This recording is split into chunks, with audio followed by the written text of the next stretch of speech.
السلام علیکم ناظرین و سامعین، امید کرتا ہوں آپ سب خیر و عافیت سے ہوں گے۔ آپ کی خدمت میں عنایت اللہ کے مشہور زمانہ ناول فردوس ابلیس کا ایپیسوڈ نمبر 7 پیش لفظ ہے۔ اگلی صبح عبد الملک ابن عطاش کے ہاں گیا۔ پہلے اسے بتایا کہ اس نے عمل مکمل کر لیا ہے، پھر بتایا کہ ایک ناگ اس کے سامنے آ گیا تھا۔ اس نے تفصیل سے سنایا کہ ناگ کس طرح آیا اور کس طرح گیا۔ سانپ کو نہیں ڈسا کرتا۔ ابن عطاش نے کہا، میری بات سمجھ، میں تجھے اسی مقام پر لانا چاہتا تھا۔ تو اپنی منزل کے آدھے راستے تک پہنچ گیا ہے، اب منزل تک تجھے کوئی اور پہنچائے گا۔ میری استادی یہاں پر ختم ہو جاتی ہے، تو کیا مجھے کوئی اور استاد ڈھونڈنا پڑے گا؟ حسن نے پوچھا، یا آپ مجھے کسی اور کے پاس بھیجیں گے؟ اس سوال کا جواب تجھے خواب میں ملے گا۔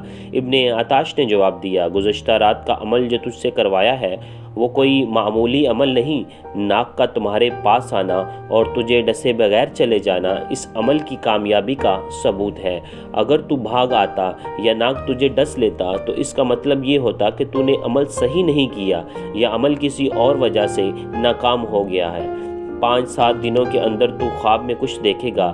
یہ ایک راستہ ہوگا جو بہت ہی دشوار گزار ہو سکتا ہے اور بالکل آسان بھی۔ میری دعا ہے کہ تجھے راستہ دشوار نظر آئے۔ سکھ دکھوں میں سے گزر کر ہی ملتا ہے۔ دولت آسانی سے ہاتھ آ جائے تو انسان کا دماغ خراب ہو جاتا ہے۔ خون پسینہ بہا کر اور محنت مشقت سے اپنی ہڈیاں تڑوا کر پیسہ اکٹھا کیا جائے تو انسان اس پیسے کی قدر کرتا ہے۔ اگر گلاب کے پھول کے ساتھ کانٹے نہ ہوں تو اس پھول کی قدر و قیمت ختم ہو جائے۔ گزشتہ رات کے عمل نے تیرے دل و دماغ پر ایسا اثر چھوڑ دیا ہے کہ تو ایک خواب دیکھے گا، تو کہیں جا رہا ہوگا۔ اس راستے کو ذہن میں محفوظ کر لینا۔ جو ہی آنکھ کھلے کاغذ قلم لے کر یہ راستہ اور اس کے اشارے کاغذ پر اتار لینا۔ ہو سکتا ہے خواب میں تمہیں 2 پہاڑوں کے درمیان ایک وادی نظر آئے، ایک غار بھی نظر آئے گا۔ اس ذہن میں محفوظ کر لینا۔ محترم عطالق، حسن نے پوچھا، کیا یہ خدائی اشارہ ہوگا؟ عبد الملک ابن عطاش نے سر جھکا لیا اور کچھ دیر کچھ بھی نہ بولا۔ معلوم ہوتا تھا جیسے وہ اپنے شاگرد کہ اس سوال کا جواب نہ دینا چاہتا ہو۔ اس نے آخر سر اٹھایا اور نظریں اپنے شاگرد کے چہرے پر مرکوز کر دیں۔ اگر یہ کوئی راز کی بات ہے تو نہ بتائیں محترم عطالق، حسن نے کہا۔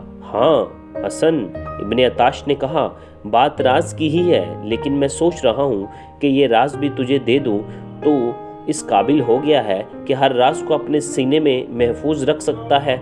میں نے آج تک تجھے جو بھی سبق دیے ہیں اور جو عمل کروائے ہیں اور گزشتہ رات کا جو عمل تھا، یہ خدائی عمل نہیں، یہ ابلیسی علم ہے۔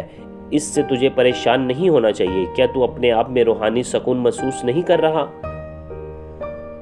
ہاں محترم عطالق، حسن نے جواب دیا، میں آپ کو بتانا یہ چاہتا تھا کہ میں اپنے آپ میں ایسا سکون محسوس کرتا ہوں جیسے میں فضا میں اڑ رہا ہوں۔ اس کے ساتھ ہی میں یہ بھی محسوس کرتا ہوں کہ میرے وجود میں ایک طاقت آ گئی ہے جو چٹانوں کے بھی جگر چاک کر سکتی ہے۔ میں تجھے بتاتا ہوں، ابن عطاش نے کہا، تیرے اندر ایسے اوصاف غالب تھے جو ایسے ہی عملیات سے تجھے سکون اور طاقت دے سکتے تھے۔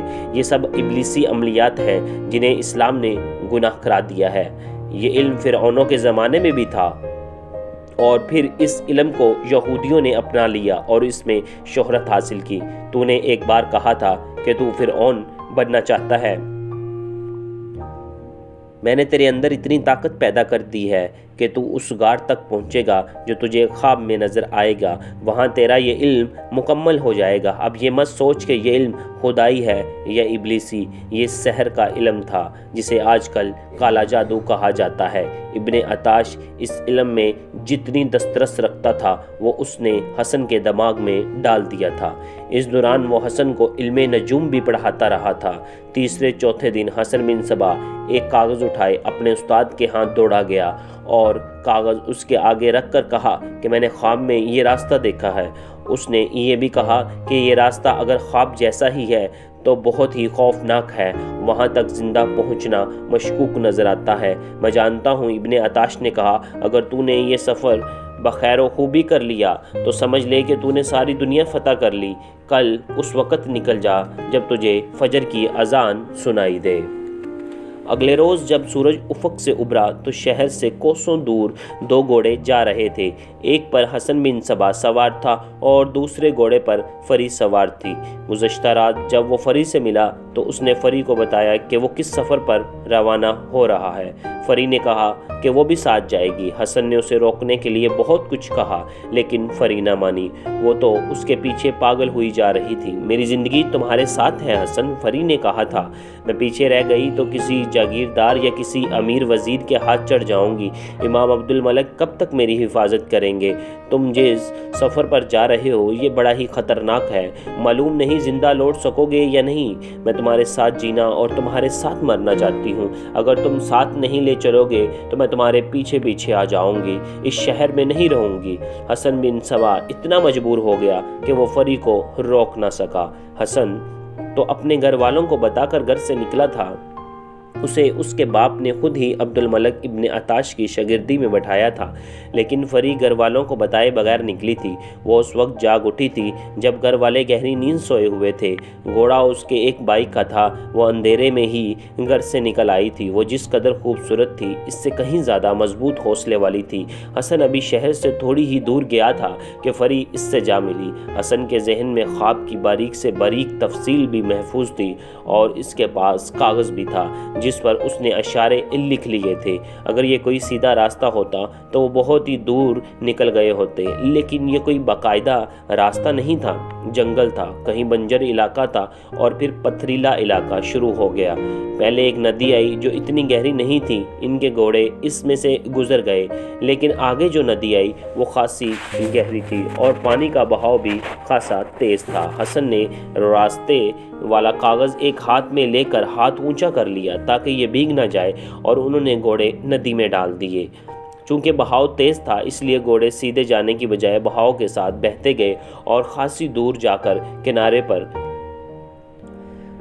حسن نے ذہن پر زور دیا اور دیکھنے لگا کہ وہ نشانیاں کہاں ہیں جو اسے خواب میں نظر آئی تھیں۔ اس نے کاغذ سے بھی مدد لی اور آگے بڑھنے لگا۔ آگے علاقہ چٹانی تھا، اونچی نیچی چٹانیں بے آب و گیا تھیں، ان میں بعض نوکیلی اور بعض اوپر سے چپٹی تھیں، بعض کا رنگ سلیٹی اور بعض کوئلے کی طرح سیاہ تھیں۔ حسن 2 چٹانوں کے درمیان چلا گیا، تھوڑی ہی دور جا کر یہ راستہ ایک طرف کو جاتا تھا۔ وہ ادھر ادھر مڑا، بائیں کو مڑا، اس طرح اسی چٹانوں نے کبھی دائیں کبھی بائیں اتنا مڑا کہ وہ بھول ہی گیا کہ اسے کس سمت کو جانا ہے اور ان بھول بھلیوں کو کس طرف سے داخل ہوا تھا۔ اس نے سورج سے سمت معلوم کرنے کی کوشش کی لیکن یہ پتہ نہیں چل رہا تھا کہ وہ آگے بڑھ رہا ہے یا ایک ہی جگہ پر گھوم رہا ہے یا پیچھے کو جا رہا ہے۔ سورج اپنے روزمرہ سفر پر چلا جا رہا تھا اور افق سے تھوڑی ہی دور رہ گیا تھا۔ حسن پریشان ہو گیا، اسے شام گہری ہونے سے پہلے وہاں سے نکلنا تھا۔ اس نے گھوڑے کی رفتار اور تیز کر لی۔ معلوم ہوتا ہے تم خواب والا راستہ بھول گئے ہو، فری نے کہا۔ میں خواب میں بھی اسی طرح ان بھول بھلیوں میں گھومتا رہا تھا، حسن نے کہا۔ راستہ مل جائے گا۔ ان چٹانی بھول بھلیوں میں گھومتے پھرتے اسے ایک ایسی چٹان نظر آئی جو اوپر سے آگے کو جھکی ہوئی تھی۔ یہ قدرت کا ایک شاہکار تھا، یہ بغیر ستونوں کے برآمدے جیسی تھی۔ وہاں پہنچ کر حسن نے گھوڑا روک لیا اور فری سے کہا کہ کچھ دیر آرام کر لیا جائے۔ دونوں گھوڑوں سے اتر آئے اور برآمدے کی چھت جیسی چٹان کے نیچے بیٹھ گئے۔ یہ کوئی غار تو نہیں تھا لیکن چٹان اندر سے ایک وسیع کھو جیسی ہو گئی تھی۔ اس کا فرش زمین کی سطح سے 1.5 گز نیچے تھا۔ حسن تو بیٹھ گیا لیکن فری کھو میں دیکھنے لگی۔ اس نے یہ بھی کہا کہ رات گزارنی پڑی تو یہیں گزاریں گے۔ اس کے ساتھ ہی اس کی ہلکی سی چیخ سنائی دی۔ حسن تیزی سے اٹھا اور فری تک پہنچا۔ نیچے دیکھو حسن، فری نے کہا۔ حسن نے نیچے دیکھا، انسانی ہڈیوں کے 2 پنجر پڑے ہوئے تھے۔ ان کے کپڑوں کے چھوٹے چھوٹے ٹکڑے بکھرے ہوئے تھے، ہڈیاں بالکل خشک ہو چکی تھیں۔ ایک پنجر مرد کا تھا اور دوسرا عورت کا۔ عورت کی نشانی بڑی صاف تھی، اس کے لمبے لمبے بال کھوپڑی کے قریب ہی پڑے تھے۔ دونوں اس پوزیشن میں نہیں تھے جس طرح لاش کو قبر میں سیدھا رکھا جاتا ہے۔ حسن کود کر نیچے چلا گیا۔ اس نے مرد کی پسلیوں میں دیکھا، وہاں ایک خنجر پڑا ہوا تھا۔ جن 2 پسلیوں کے درمیان یہ خنجر پھنسا ہوا تھا